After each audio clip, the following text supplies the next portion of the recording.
Episode 4 चलो जाने 2 bye Sumera Hamed. जल्दी आओ हरा, माज की चौथी बार काल आई। सब आ चुके हैं, एक तुम ही नहीं आई। कहाँ हो तुम? फौजी हमें यहाँ से जल्दी निकलने के लिए कह रहे हैं, वो रास्ता क्लियर करवा रहे हैं। मैं गाड़ी आगे लेकर जा रहा हूँ, तुम जरा तेज तेज चलो।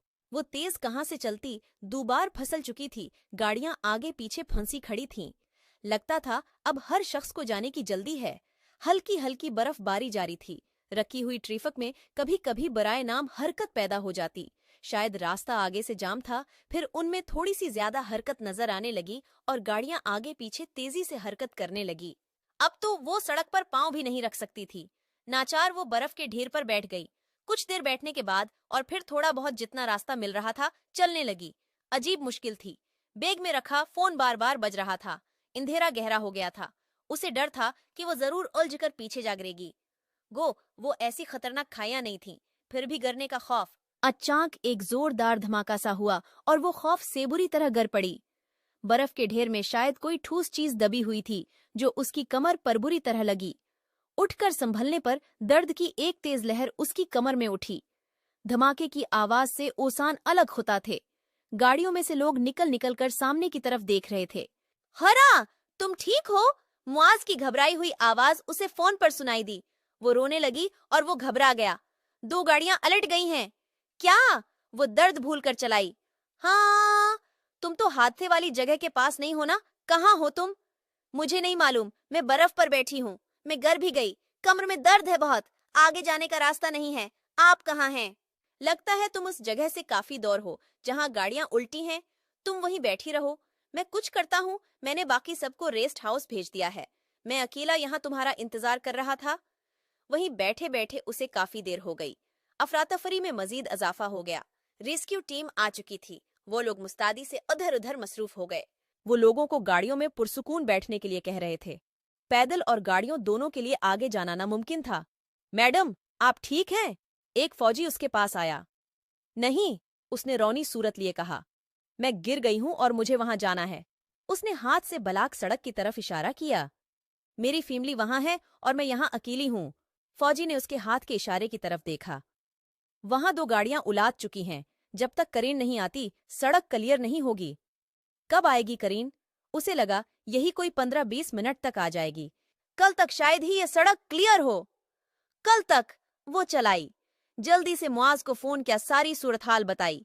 मुआज उल्टा खुद परेशान हो गया। फौजी लोगों को गाड़ियों में से निकलने का कह रहे थे। लोग गाड़ियों में हीटर ऑन किए बैठे थे।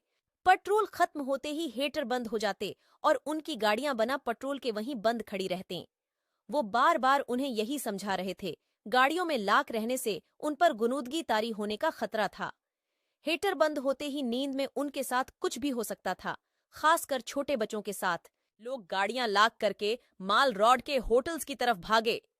हसब मामूल माल के होटल्स ऐसे ही किसी वाकये के इंतजार में थे।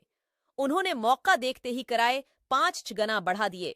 वो टूटे फूटे कमरे जिनके किराए सर्दियों में 400-500 से ज्यादा नहीं होते थे, अब 7-8 हजार हो गए थे। लोकल वैगनों और टैक्सियों में बैठे लोग ज्यादा परेशान थे। बेटा, आप ठीक हैं? वो सर्दी से कांप रही थी और कमर का दर्द अलग। नहीं, उसने साफ कहा। उसके होंठ नीले हो गए थे और रोने से आंखें सरख। इधर आए मेरे साथ। वो उनके पीछे चलती एक फौजी जीप तक आई। यहाँ बैठिए। वहां 3-4 खवातीन पहले से ही मौजूद थीं और गर्म दूध पी रही थीं। एक कप हिरा को भी दिया। आपका नाम क्या है बेटा? हुर्रा। इसकी आवाज बड़ी तरफ कांप रही थी। हर्रा बेटा, परेशान मत हूं, मैं डॉक्टर खावर हूं। मेरी कमर में दर्द है, मैं गिर गई थी। आवा, ठंड की वजह से ज्यादा दर्द महसूस हो रहा होगा। मैं आपको पेन किलर नहीं दे सकता जब तक अच्छी तरह से चेक अप ना हो जाए। आपकी फैमिली? उसने सर से ब्लैक सड़क की तरफ इशारा किया। मैं यहाँ अकेली हूँ। इस तरफ, यहीं वो लोग।